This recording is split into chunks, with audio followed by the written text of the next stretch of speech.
السلام علیکم ورحمۃ اللہ وبرکاتہ۔ ہماری گفتگو چل رہی ہے سورہ انعام کی آیت نمبر 122 سے متعلق۔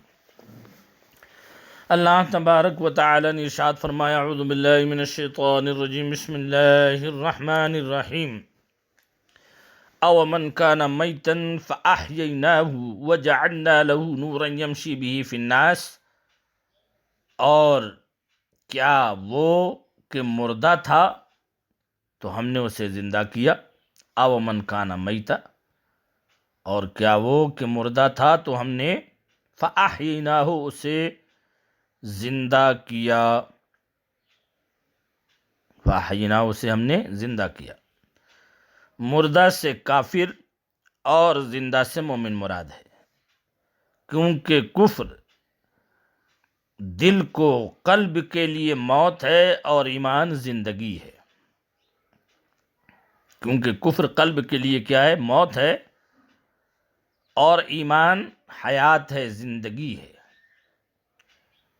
وَإِنْ أَطَعْتُمُوهُ فَأَحْيَيْنَاهُ وَجَعَلْنَا لَهُ نُورًا، اور اس کے لیے ایک نور کر دیا، اور اس کے لیے ایک نور کر دیا، اور بینائی حاصل کر کے راہ حق کا امتیاز کر لیتا ہے۔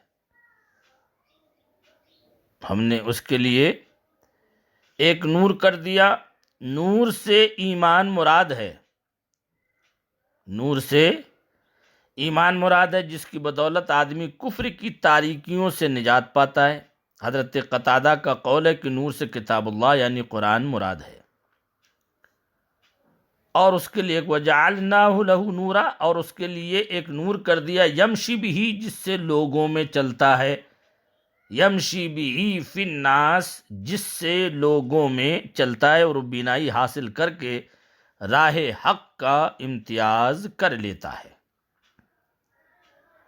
کمن مثلہ فی الظلمات لیس بخارج منہا،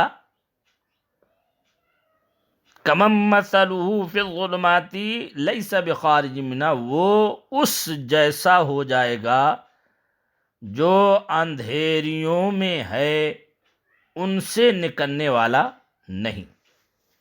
ان جیسا ہو جائے گا، کمثلہ فی الظلمات، ان جیسا ہو جائے گا کہ جو اندھیروں میں ہے، اندھیریوں میں ہے، لیس بخارج منہا، کہ وہ اندھیروں سے نکلنے والے نہیں۔ کفر، جہل اور تیر باطنی کی ایک مثال ہے، جس میں مومن و کافر کا حال بیان فرمایا گیا ہے کہ ہدایت پانے والا مومن اس مردے کی طرح ہے جس نے زندگانی پائی اور اس کو نور ملا جس سے وہ مقصود کی راہ پاتا ہے، اور کافر اس کی مثل ہے جو طرح طرح کی اندھیریوں میں گرفتار ہوا اور ان سے نکل نہ سکے، ہمیشہ حیرت میں مبتلا رہے۔ یہ دونوں مثال ہر مومن و کافر کے لیے عام ہے، اگرچہ بقول حضرت عبداللہ ابن عباس رضی اللہ تعالی عنہما ان کا شان نزول یہ ہے کہ ابو جہل نے ایک روز سید عالم صلی اللہ علیہ وسلم پر کوئی نجس چیز پھینکی تھی۔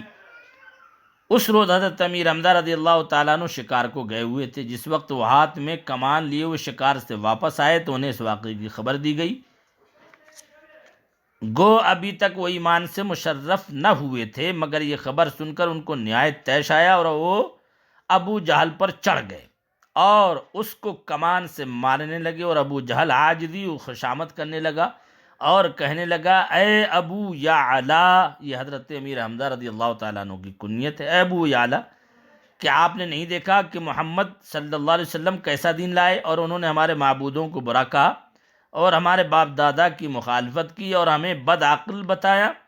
اس پر حضرت امیر حمزہ رضی اللہ تعالیٰ عنہ فرمایا، تمہارے برابر بد عقل کون ہے کہ اللہ کو چھوڑ کر پتھروں کو پوجتے ہو؟ میں گواہی دیتا ہوں کہ اللہ کے سوا کوئی معبود نہیں، اور میں گواہی دیتا ہوں کہ محمد صلی اللہ علیہ وسلم اللہ کے رسول ہیں۔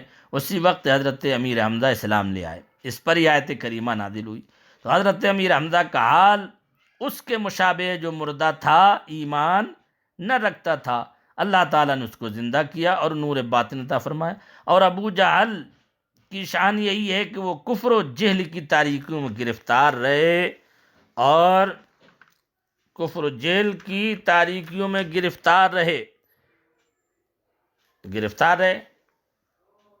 کفر تاریکیوں میں گرفتار رہے، یہ ابو جہل کی بات تھی۔